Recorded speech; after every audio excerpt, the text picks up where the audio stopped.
أعوذ بالله السميع العليم من الشيطان الرجيم بسم الله الرحمن الرحيم الحمد لله رب العالمين والصلاة والسلام على أسعد النبيين وأشرف المرسلين سيدنا محمد وعلى آله وأصحابه ومن اقتفى أثرهم واستنى بسنته إلى يوم الدين. ‘Yan uwa musulmi, barkamu da sake saduwa a wannan shirin namu mai albarka na ga shawara wanda yake zuwa muku nan daga gidan Africa TV3, masu kallon mu da sauraron mu a faɗin duniya gabaki ɗaya. Kamar da kuka saba, wannan dai shiri ne wanda muke ba da shawarwari a cikin sa dangane da bangarori na mutane da kuma bangarori na rayuwa daban-daban. A yau insha Allah tabaraka wa ta'ala shawarar mu za ta koma zuwa ga mutane ko maza waɗanda suke neman aure.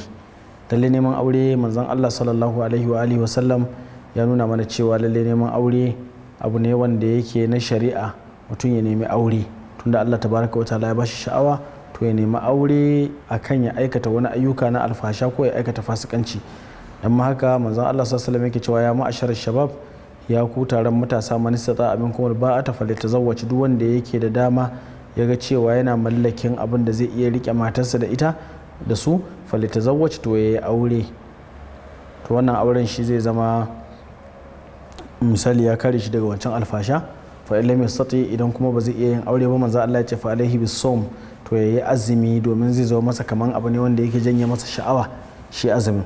To idan muka lura za mu ga cewa lalle manzon Allah sallallahu alaihi wasallam ya nuna mana cewa lalle neman aure wani abu ne mai zaman kansa a ƙarƙashin addinin musulunci, tunda a ƙarƙashin sa an yi bayanai wajen yaya ake neman aure da waye ya kamata a fara magana. Sabanin abin da muke gudanarwa a zamanin yanzu, za ka samu cewa mace tun kafin ma mutum ya je gidansu sun riga sun daɗe da ita suna hira, wanda abin da ya kamata wanda yake shine daidai ya fara zuwa gidansu domin a bashi izinin magana da ita, sannan daga bisani ya yi tambaya har a kai lokacin da za a je a yi magana aure. To wannan ma ba ma shine bangare ma wanda ya fi wannan ba. Shin idan mutum zai yi auren, wa zai aura, siffofin wacce za ka aura din, da kuma damuwa da siffa ta addini a ciki. Manzon Allah sallallahu alaihi wa sallam ya ba da kriteriya guda 4, yake cewa da su ne duk mutum macen da aka aure ta ana aurenta saboda addininta ko saboda kyanta ko saboda wato ainihin nasabarta ko kuma saboda kudinta ko dukiya abin da ta mallaka. To wayannan abubuwa guda 4 manzo Allah sallallahu alaihi wasallam ya yi mana bayani. Wani malami yake cewa to bayanin waɗannan abubuwa guda 4 shine kamar misali ka ɗauko wacce take mai addini sai ka rubuta lamba 1 cewa mai addini. Idan ka ɗauko mai kyau sai ka ƙara 0 a gaban wannan ɗayan, ya zama 10. Idan ka ɗauko mai wadata sai ka ƙara 0 a gabansa, ya zama 100 cikin 100. Sai ka ɗauko mai nasaba sai ka ƙara 0 a gaban wannan abin, ya zama nawa? Ya zama 1000 cikin 1000 kenan.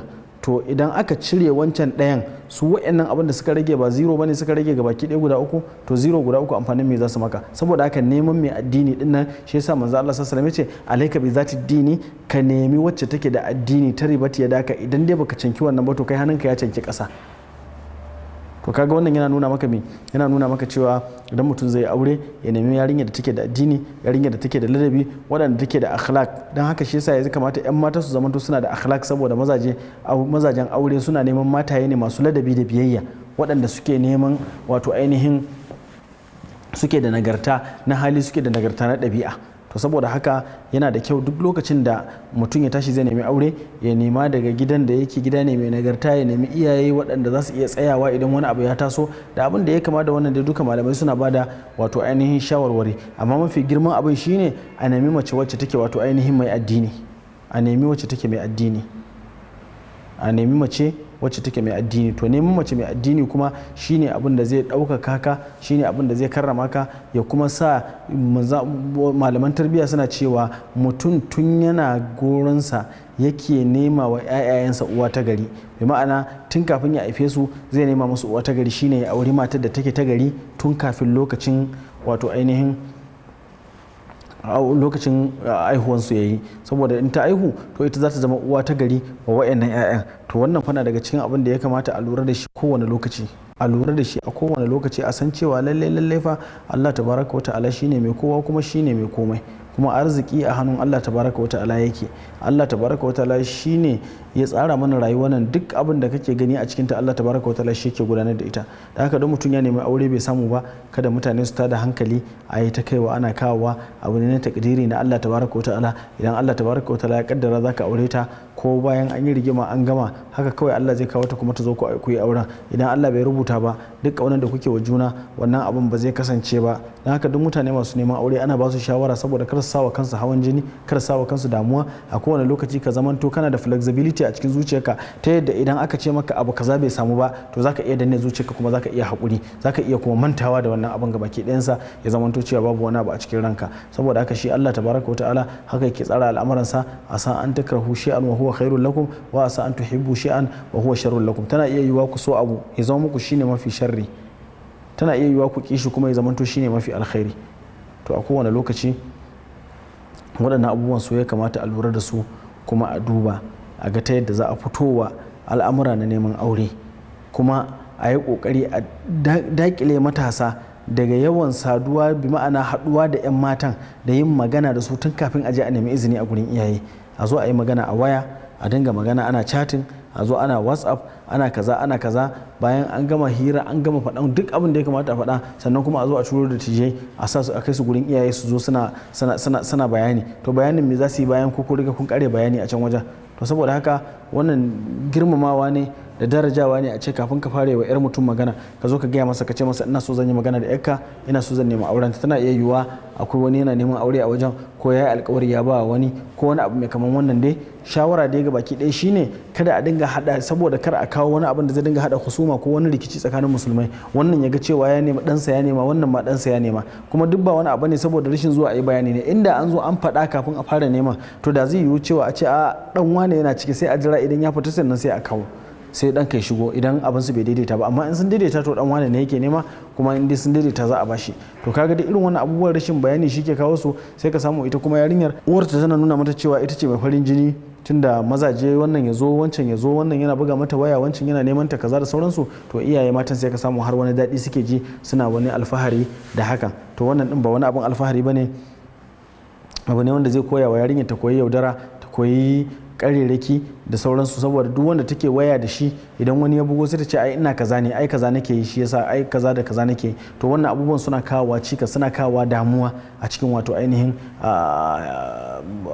society. Saboda ita yarinyar ana dora ta kuma ana koya mata wasu abubuwa ne daban tun kafin ta je gidan mijinta, kuma idan ta je gidan mijinta wannan abubuwan zai ci gaba da tasiri a cikin rayuwarta. Ba wai dole ba sai in tana hada mijinta da wasu, ko tana neman wasu mutane tare da mijinta, duk ba wannan bane ba. Abin da ake ji shine ƴaƴanta ne za su tashi su ma da irin wannan salo na ƙarya da abin da ya kama da wannan. To saboda haka ya kamata duk lokacin da mace ta zama ita kadai ne, a lokacin da mace ake neman ta, to ta zamanto cewa mai neman ta shi kadai ne, in dai muradin aure ne ya kawo shi.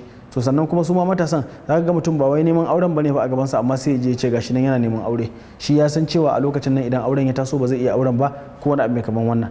Don haka shi yasa wani dattijo wata rana da aka zo aka yi magana aka ce to gashi dan wani ne yake neman aure a gidanka, tun kafin a tashi sai ce to a daura yanzu, idan alwali yana nan ga mu ga alwalinmu, idan wakilinsa yana nan, sannan kuma sadaki ni zan bayar. Ya ce a daura auren yanzu. Shi wannan matashin da ya zo ne a matsayin sifa ta cewa dai ita yarinyar ta gamsu cewa yana daga cikin waɗanda suke neman ta. To da aka ce a daura yanzu shine sai shi alwalin ya ce to wakilin nasa ya ce to ai ba sai an koma ba, a buga masa waya a ga mashi cewa baban ya bada sadaki, kuma ya buga ya masa godiya za a daura aure. Sai gumi ya karyo masa, ya rasa ma ya zai yi. To kaga irin wannan dama tun da baka shirya ba, me ya kai ka? Idan ka shirya za ka yi abu, to sai ka je ka yi.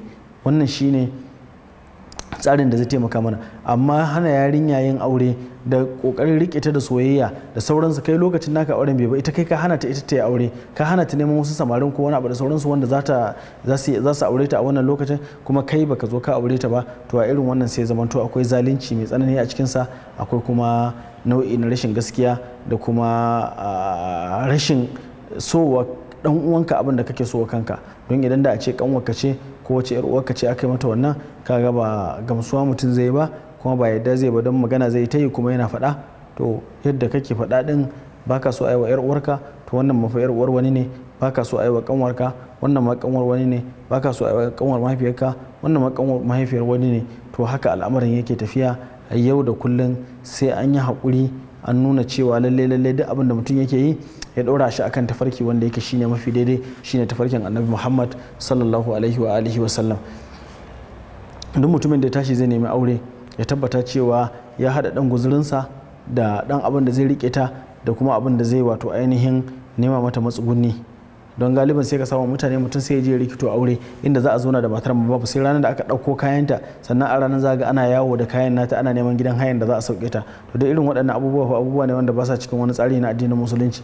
Za ga cewa mutum wai yana nuna komai sai a dinga nuna abu na musulunci shine wani sako-sako, sannan kuma daga yaje bayan kwana biyu kawai shikenan sai ya sake ta da sauransu. Babu wata hukuma da za ta tsaya masa ko da za a yi masa magana akan me yasa ya aikata haka, ko kuma a nuna masa wata ukuba wanda za ta nuna masa lalle fa abin da yake yin nan ba daidai ba ne. Saboda haka za a ɗora shi akan daidai, kuma idan ya yi abin da yake saɓanin daidai din a samu wacce hukumar da za ta yi masa ukuba. Wannan yana da kyau a cikin al'umma, especially a samu kotuna irin ahwali shakhsiyya wanda suke magana akan wato ainihin abin da ya shafi aure da abin da ya shafi family da abin da ya shafi irin wa'annan abubuwan. A samu wani bangare na musamman wanda zai lura da wannan bangaren don a dinga tattaunawa akan mutane akan al'amura da kasa-kasai da mutane suke kawowa. To irin waɗannan al'amura ya kamata mu tsaya mu duba su da idon basira, mu gane cewa lalle fa duk abin da Allah tabaraka wa ta'ala ya tsara mana a rayuwa shi zamu bi, ba wai mu tsarin mu da son zuciyar mu shi abin bi ba. A'a, kamar yadda Allah tabaraka wa ta'ala ya ambata ne,